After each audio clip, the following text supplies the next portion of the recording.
Você já usa inteligência artificial no seu trabalho? Vem comigo que o bate-papo de hoje está incrível e vamos falar exatamente sobre esse tema.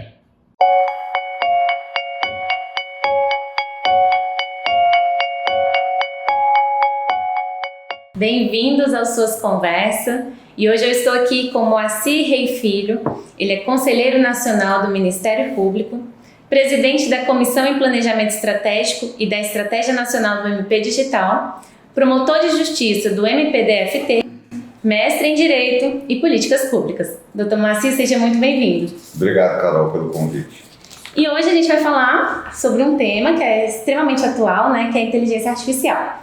E eu já quero começar com uma pergunta que talvez seja bastante simples, mas que é muito necessária. O que é inteligência artificial e como ela funciona? Inteligência artificial são sistemas que buscam imitar a inteligência humana para fazer tarefas específicas e no futuro até ter uma inteligência artificial geral. Mas hoje a gente vê muitas aplicações corriqueiras, praticamente está incorporado no nosso cotidiano. Já existe desde a década de 50 a IA tradicional, a inteligência artificial tradicional, que busca encontrar padrões e classificar similaridades, analisar grandes volumes de dados. E a partir de novembro de 2022 popularizou a IA generativa, que é o famoso ChatGPT, a partir de uma ferramenta que surgiu e que popularizou as possibilidades de uso de inteligência artificial. E isso é o que vai realmente mudar todo o cenário que a gente vive hoje, Mas a inteligência artificial tradicional, Carol, a gente percebe muitas soluções, ferramentas que a gente usa no dia a dia, Então, por exemplo, a tradicional ela serve para personalizar um conteúdo ou para fazer recomendações. Então, ela já é aplicada hoje, por exemplo, no Spotify, no Netflix, na Amazon. Quando você vê um filme, o algoritmo te recomenda filmes similares ao gênero que você viu. Quando você compra um livro na Amazon, ele te sugere livros naquela mesma categoria que você viu.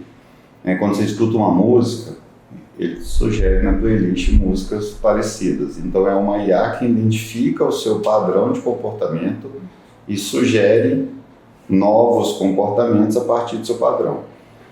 O Instagram é assim. Qual é a grande vantagem disso? É porque realmente ela começa a te identificar o seu perfil, mas também tem um risco da bolha, Então, por exemplo, em redes sociais isso é muito perigoso, porque ela te coloca em duas bolhas. Ela te coloca na bolha de você, com você mesmo, considerando o seu passado, e numa bolha de pessoas que pensam como você. Então, isso para um livro ou para música é muito interessante, mas para a rede social é muito perigoso, porque a gente tende a ficar naquela bolha, não fura e aí não vê outros aspectos da vida social. Outro uso da IA tradicional é como algoritmo de otimização. Então, por exemplo, o Uber e o Waze usam. Ela otimiza qual é o caminho mais rápido no menor tempo. Num trajeto sem trânsito, Então otimiza o seu percurso. E a partir de novembro de 2022 que surgiu a IA generativa, que ela gera conteúdo novo. Então gera texto, áudio, vídeo, imagem e código, até código ela gera novos. E isso que é interessante, porque as pessoas no começo do ChatGPT estavam usando como se fosse um Google. Só que ele não vai... Hoje ele já busca a referência na internet, mas antes era só treinado. Então ele dava uma resposta que ele não buscou de um site específico, ele buscou de toda a internet, juntou e produziu uma resposta que se você copiar e botar no Google, você não vai achar a referência idêntica como foi escrito, porque ela criou um texto novo. E essa é a grande revolução, É criar conteúdo novo em linguagem natural, que é exatamente o que a IA generativa faz, no caso de produção de textos. E assim, já aproveitando, como é que o senhor foi parar nesse mundo da inteligência artificial, pensando principalmente, que hoje o senhor atua no Ministério Público? Na verdade, assim, a inteligência artificial foi mais por acaso agora, que está muito na onda. Mas eu atuava na promotoria de saúde e eu, né, fazia aquela atuação tradicional, né, de às vezes questionar o gestor público, depois recomendar ou entrar com alguma ação.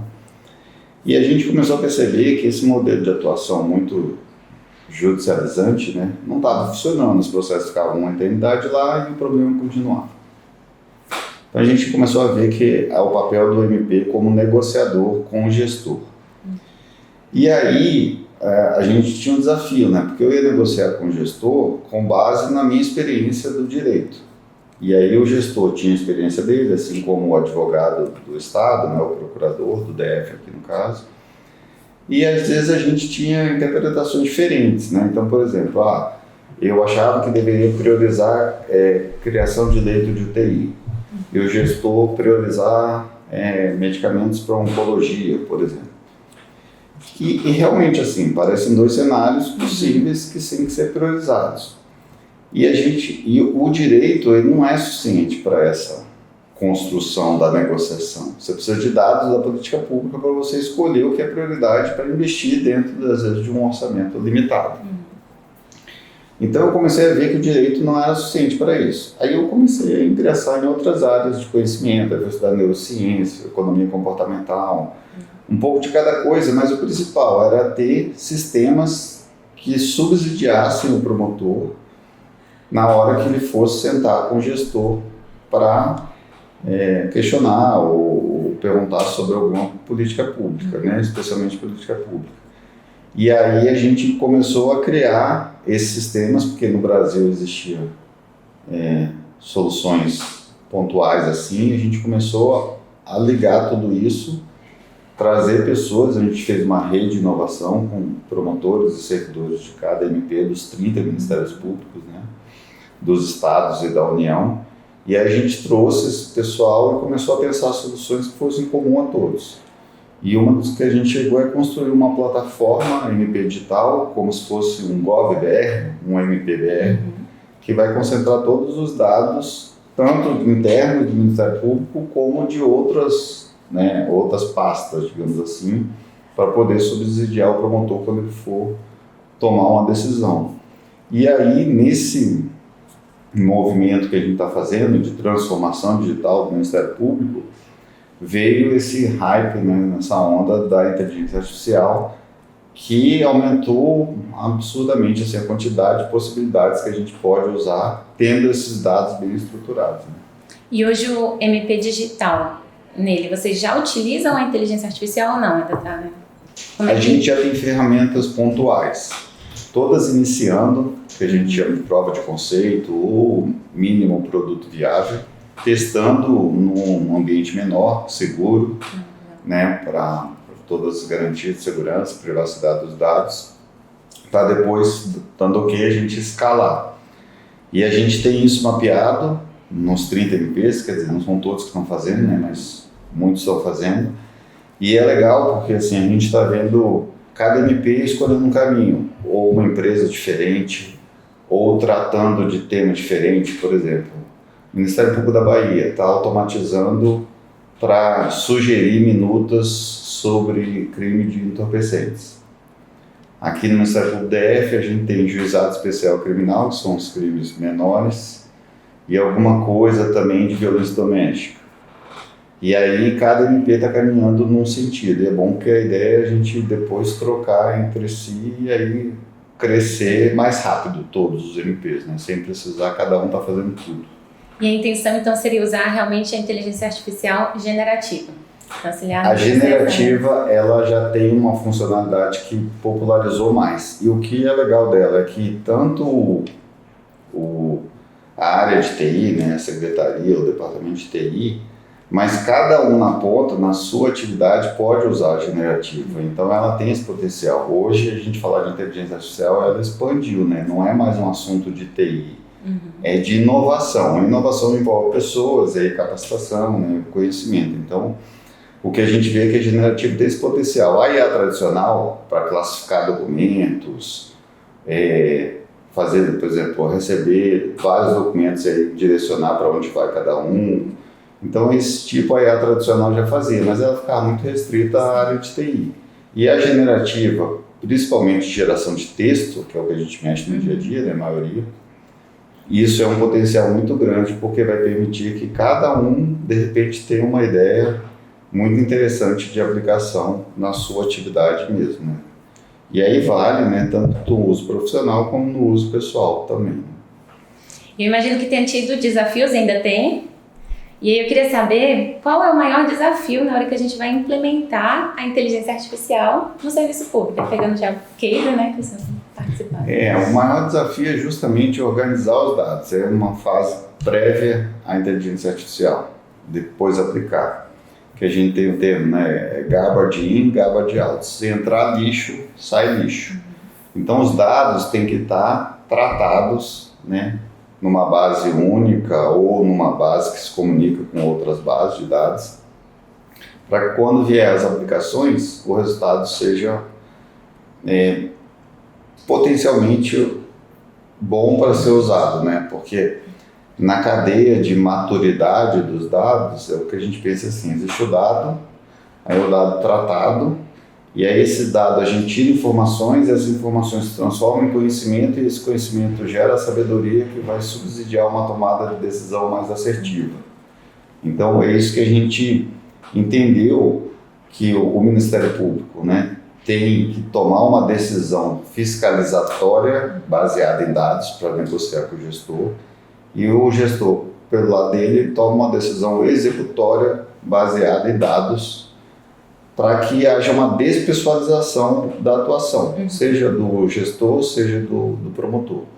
Então não existe um voluntarismo de parte a parte, não existe uma coisa da minha cabeça. A gente vai tentar ao máximo objetivar o cenário que vai subsidiar a negociação. Então a gente vê isso e vê com muita alegria, por exemplo, aqui na Secretaria, a questão dos mapas sociais, né, de ter dados de assistência, assim como ter dados de educação, da saúde. Por quê? Isso faz com que haja essa maior profissionalização, qualificação, tanto do promotor como do gestor, né? E a tomada de decisão fica mais assertiva, né? Claro que tem margem e tudo para negociar, mas você já consegue trazer um cenário mais objetivo para todos os atores, né? Então, um dos primeiros pontos é realmente tomar cuidado com o dado que está entrando no processo, né? O desafio é organizar, né? Então, por exemplo, a gente se inspirou quando foi construir a plataforma Pedital, a gente fez pesquisa de outros países que tinham governos digitais, se inspirou muito no Gov.br e também, né, tinha CGU, TCU, o próprio CNJ, e a gente viu que esse ambiente de plataforma única, ele potencializa, porque você estrutura os dados, traz de uma forma organizada já e consome de um único ambiente. Claro que ele pode estar conectado a outros, mas você tem uma porta de entrada única e isso facilita todo esse trabalho de gestão. Então esse é o maior desafio, né? E a gente pensa assim, como o governo, né, também tem um ambiente que esses dados têm uma governança integrada, ou num ambiente único, mas pelo menos integrado, nos sistemas diferentes que eles têm uma integração, que a gente fala API, né? Às vezes tem sistemas que eles são uma grande API. A API é um sistema ponte que comunica um sistema com o outro. Então tem sistemas grandes, robustos, que tem 200 APIs, ou seja, 200 bases, mas todas num ambiente só, que a gente consegue integrar num ambiente único. Então isso traz uma vantagem. Esse é o principal desafio. É essa limpeza dos dados e para poder as aplicações saírem resultados que sejam realmente potencialmente melhores e utilizáveis no dia a dia. E além dos dados, seria também um desafio lidar com o meio humano, com as pessoas? Existe muito preconceito? Sim. Como é que foi lá? Existe muito, porque assim, é muito com base no desconhecimento, no mito, no medo, né? Vai impactar as profissões, muitas profissões vão deixar de existir, assim como outras tecnologias que surgiram também, né? Eu estava lembrando, quando eu entrei no Tribunal de Justiça, quando eu era servidor do tribunal, em 93, tinha assessorista. Então tinha uma senhorinha lá que ela ficava apertando o botão e tal, às vezes barrava a gente, porque a gente cara de moleque, ela não queria deixar entrar no computador. E aí, né, naturalmente a profissão sumiu. Então a caixa de banco diminuiu muito, né, porque a gente vai automatizando, vai usando tecnologia. Mas em compensação, muitas outras profissões surgiram. E o que a gente vê nesse cenário, e a inteligência artificial, ela tem um potencial gigantesco de fazer muita coisa. Aí é que eu digo assim, as pessoas têm que perceber que às vezes não é uma profissão que vai sumir, são atividades de uma profissão. Às vezes são tantas atividades que faz sumir a profissão mesmo. Mas em regra são algumas atividades. E o que eu falo com isso? Que a IA ela potencializa o que é muito operacional e repetitivo, ela consegue fazer mais rápido e às vezes até melhor que a gente. Então a ideia é deixar que ela faça mesmo, com supervisão humana, e a gente deixe nosso conhecimento, nossas habilidades para fazer coisas mais complexas que vão agregar muito mais valor àquele serviço, no nosso caso, o serviço público, né? Então o convencimento das pessoas passa muito por esse cenário, né, da gente poder explicar como funciona, explicar quais são os usos possíveis e começar a fomentar na cabeça das pessoas que elas precisam desapegar daquilo que é operacional, repetitivo. Eu costumo dizer assim, o pessoal fala assim, a IA não vai substituir pessoas. Pessoas que usam a inteligência artificial vão substituir pessoas que não usam. Então, o que a gente tem é justamente usar todo esse potencial para as pessoas deixarem... Hoje, muitos dos trabalhos que são feitos e as pessoas têm apego, são trabalhos repetitivos. Hoje, a gente está fazendo muita coisa nossa, é trabalho de máquina. Se a gente for parar para pensar, é volumoso e repetitivo. Sim. Né? E aí, a gente vai... Com a IA generativa, a gente tem a possibilidade de voltar a fazer um trabalho mais intelectual, mais qualificado, mais complexo, que usa pensamento crítico, que usa adaptação, que usa comunicação melhor, resoluções de problemas complexos, né, que o Fórum Econômico Mundial chama das habilidades das profissões do futuro. Justamente porque o que é repetitivo e automatizado, a IA generativa vai fazer. Pela primeira vez na história, a gente tem uma revolução da produção cognitiva, que a gente teve uma revolução da produção mecânica. Então, as indústrias tinham pessoas lá que construíam o carro, um trabalho mecânico. Isso foi automatizado, agora tem robôs que constroem o carro. E era uma grande expectativa quando ia chegar no nível de automação da produção cognitiva, você produzir um texto com uma capacidade tão boa. E isso aconteceu. Então, assim, isso vai mudar muita coisa. E as pessoas têm que começar a se antecipar, conhecer, ter curiosidade para depois ver como é que vai usar todo o potencial em cada área, né, que atua, seja profissional ou pessoal. É importante ter essa visão, né? O mundo está em constante mudança, então vai continuar mudando, né? Não adianta eu ficar cada vez mais rápido. Pensando que posso continuar com os mesmos conhecimentos que tinha lá atrás. Não adianta. Isso serve para IA. E eu queria saber, já existe alguma legislação, tem alguma legislação sobre inteligência artificial que esteja, sei lá, algum projeto que já existe? Tem um projeto de lei que foi aprovado no Senado, se não me engano, acho que em dezembro do ano passado, 2024, né? E foi para a Câmara. E foi muito interessante porque realmente houve várias audiências públicas, ouvi pessoas da área do direito, mas também pessoas da área de tecnologia, empresários, diversos setores, porque ela, como eu disse, a IA é uma ferramenta de propósito geral. Então ela serve para a saúde, para a educação, para a área jurídica. Na saúde, por exemplo, ela sendo usada para identificar imagens, por exemplo, de câncer de pele.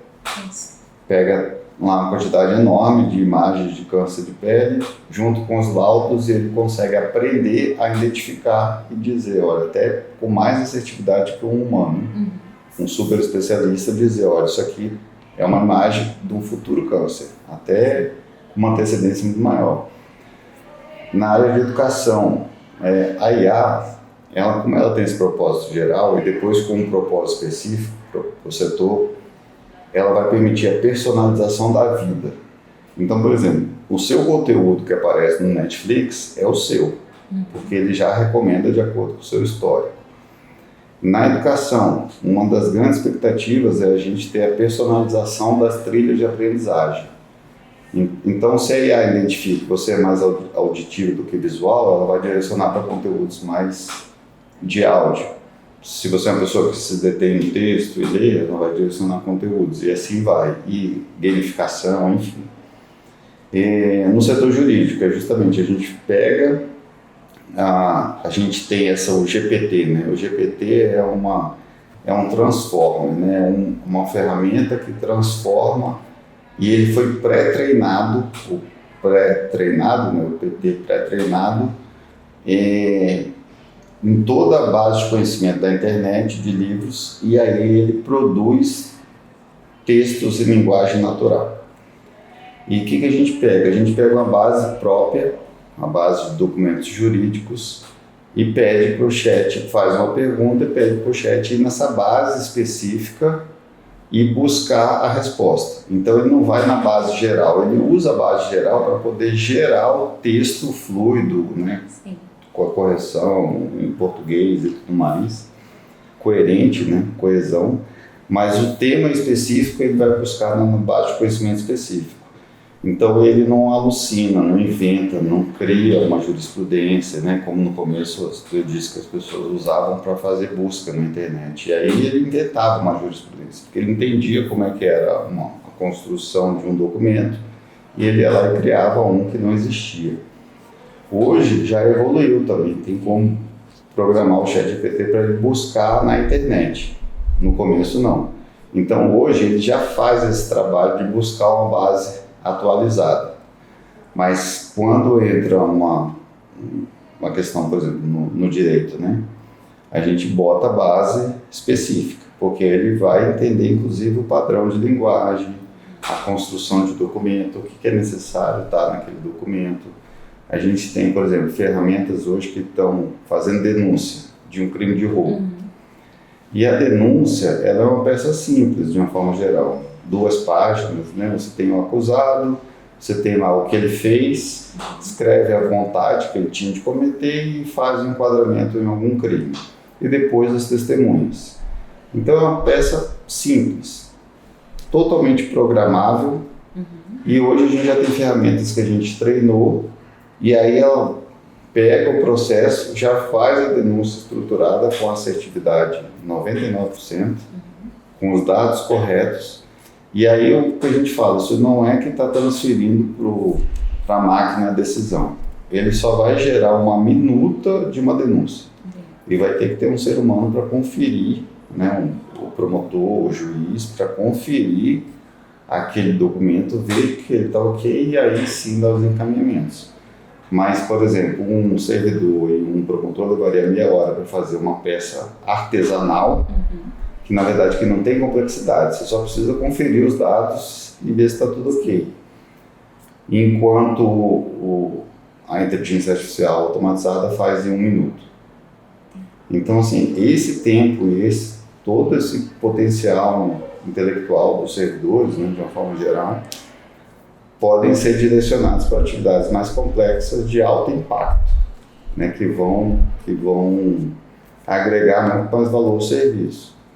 E aí, todo esse desafio é justamente para dizer que, a depender do uso, você tem que ter regulações próprias, né? Então, na área jurídica, eu tenho que ter uma preocupação, por exemplo, com questão de imagem, né, que eu posso ter um risco lá de viés tecnológico e identificar uma pessoa com características similares e não ser a pessoa.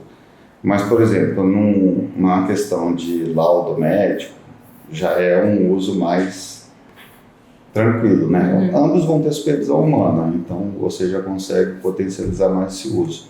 Então, o desafio de regulação é ela garantir essa segurança e proteção dos dados, evitar esses riscos, mas ao mesmo tempo não engessar os potenciais usos muito bons que vão trazer um ganho fenomenal, tanto para o setor privado como o setor público.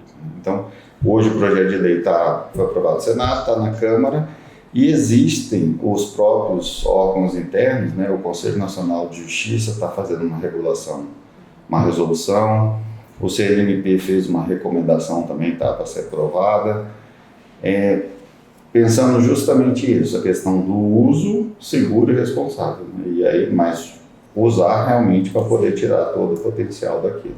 E existe algum risco quando a pessoa coloca essas informações lá no sistema? Existem. No caso, assim, quais são os cuidados que precisa se ter? Nas ferramentas que estão sendo construídas dentro dos sistemas de processo, né, tem uma segurança maior porque elas já são ajustadas para aquilo, por uma equipe de TI e outros servidores, conferidas, treinadas por promotores e servidores. Então ela já tem uma segurança, principalmente segurança de dados, né? Porque aquele dado ou está num data center físico ou está numa nuvem mais segmentada, né? Então o Ministério Público tem uma nuvem contratada, a nuvem é só do Ministério Público, ela não é compartilhada com outros órgãos ou outras instituições. Então a gente consegue ter essa segurança de dados, especialmente dados sensíveis, dados pessoais. Então nas ferramentas embarcadas nos sistemas de IA é muito tranquilo. E nas ferramentas que são de uso geral, né, como o ChatGPT, o Claude, o Gemini e outros, o que a gente vê é que a pessoa que usa tem que ter esse cuidado maior. Se às vezes tiver um dado sensível, ela retira, tipo laudo médico ou algum relatório, por exemplo, da assistência social. Então retira aquilo. E se tiver dados pessoais, pode anonimizar, né? Ou seja, apagar aqueles dados, botar João de tal ou fulano de tal e usar todo o restante para poder fazer alguma produção de documento. E ainda assim, no ChatGPT, algumas ferramentas já nem usam o que você insere para retreinar o modelo. Então, aqueles dados não são compartilhados. Mas o ChatGPT, você tem a opção de desplugar essa funcionalidade, né, de usar o que você está perguntando e os feedbacks que você está dando para melhorar o modelo. No meu caso, por exemplo, eu uso totalmente desabilitado para uso tanto profissional como pessoal. Muito embora eu use muito mais para a questão pessoal, né, de estudo e tudo mais, pensar, né, novas ideias. Então isso é muito interessante porque traz muitos insights sobre tudo que a gente tem curiosidade de entender. E o senhor acredita que precisa haver uma capacitação para os servidores públicos nesse tema? Precisa, muito. A gente lá no Conselho Nacional do Ministério Público elegeu o ano 2025 como ano de capacitação. Porque a gente estava tendo muita demanda das pessoas, tanto querendo entender o que está acontecendo, mas também para uso pessoal, né? Não uso profissional, mas uso pessoal. Então a gente já está vendo muitas soluções surgindo, né? Eu tive de São Paulo, eu vi que lá o SEI já está vindo com alguma ferramenta de IA, tipo o Copilot da Microsoft, né? Do Office, que você já coloca o assunto lá, o direcionamento, ele já faz uma minuta de um documento, de um memorando, de um ofício.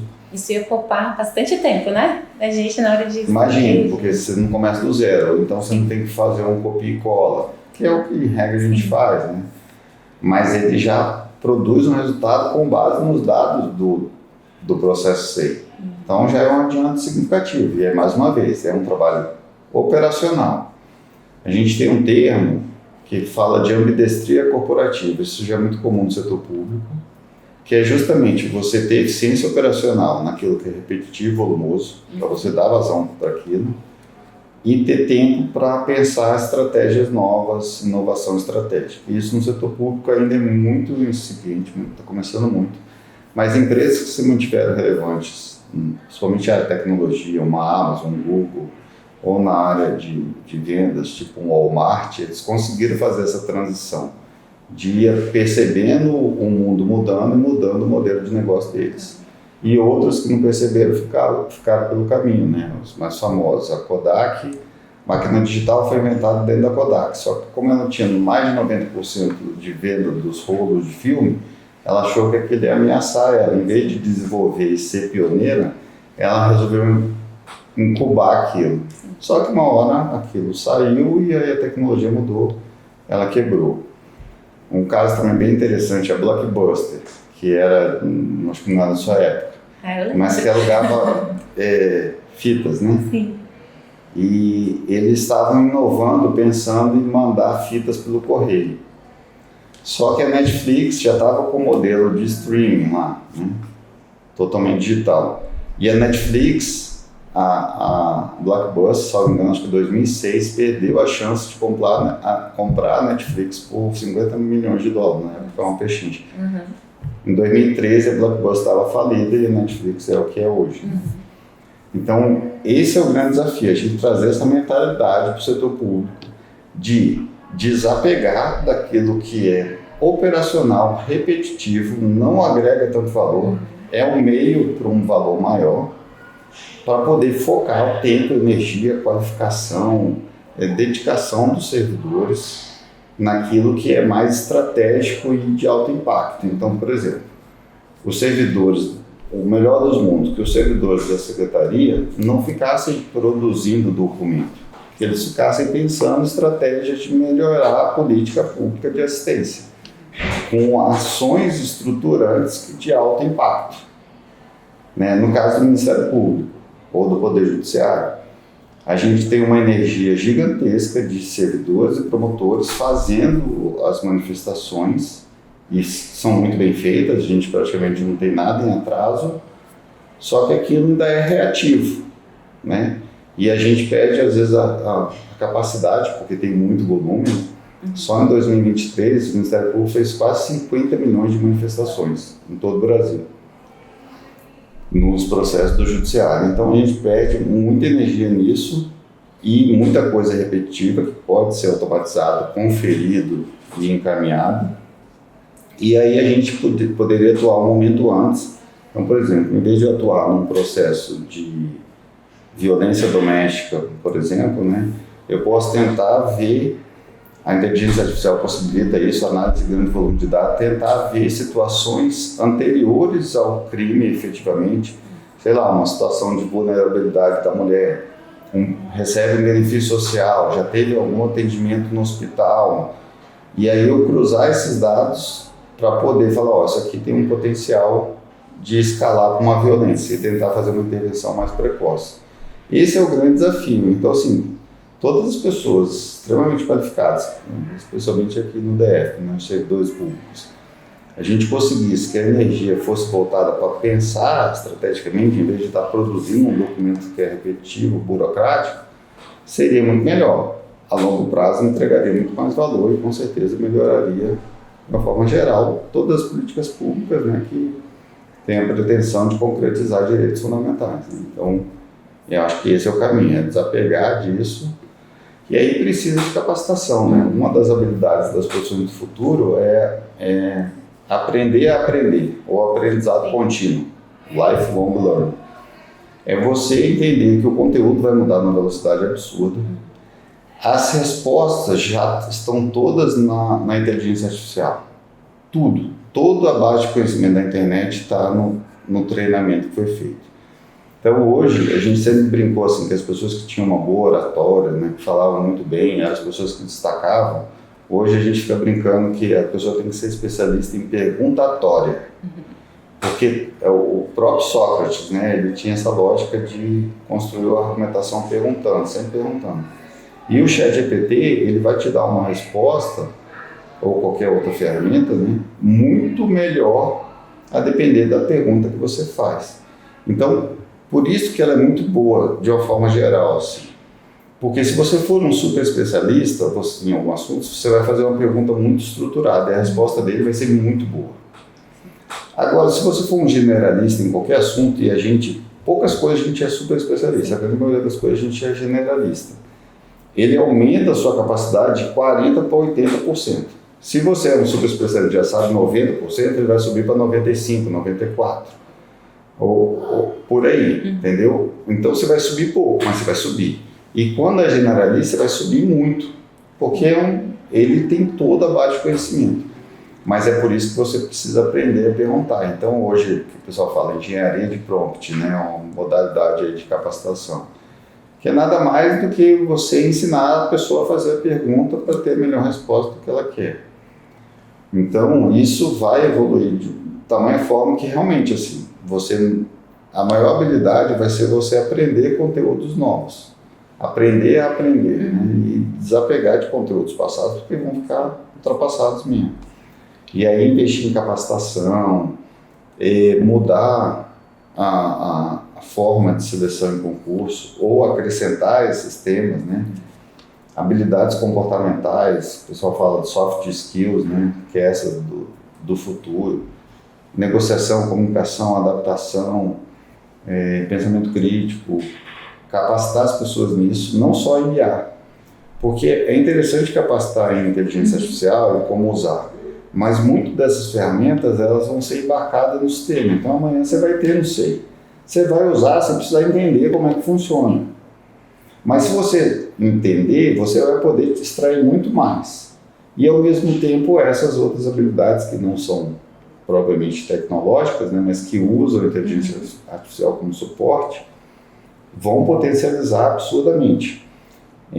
Tem técnicos, enfim, personalidades nessa jornada de inteligência artificial desde a década de 50, e tem um cara que ele inventou o mouse, inventou a videoconferência, inventou aquela lógica de Windows, né, de janelas do Windows, e ele estava lá no subsolo da Xerox, e o líder, a visão do líder é muito importante, porque ele pode alavancar uma instituição ou quebrar a instituição. E o líder estava preocupado com a Canon, que estava entrando no mercado. A Xerox detinha 80%, 90% do mercado, não sei o certo, de cópia. Ela tinha patente daquilo. E ela estava preocupada com a Canon, que estava entrando no mercado. E não percebeu que no subsolo tinha um cara que inventou o mouse, o Windows, a videoconferência. Chama-se Douglas Engelbart.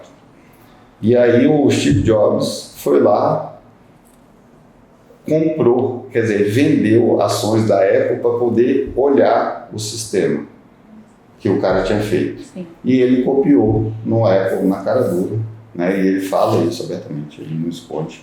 E depois o Bill Gates foi lá e copiou dele, enfim. Hoje a Apple é a primeira empresa mais de 3 trilhões do mundo, a Microsoft eu acho que é a terceira ou quarta. A Xerox, por conta de um cara que não teve a visão estratégica do líder, a Xerox deixou de ser a maior empresa do mundo e hoje é falida, não existe mais.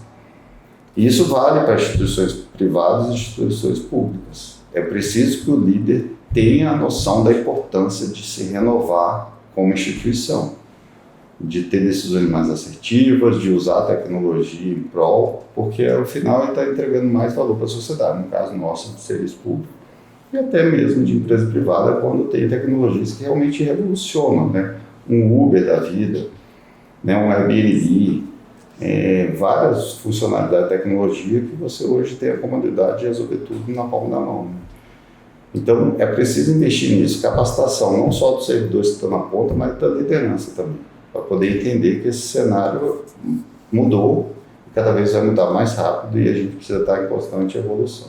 Maravilha.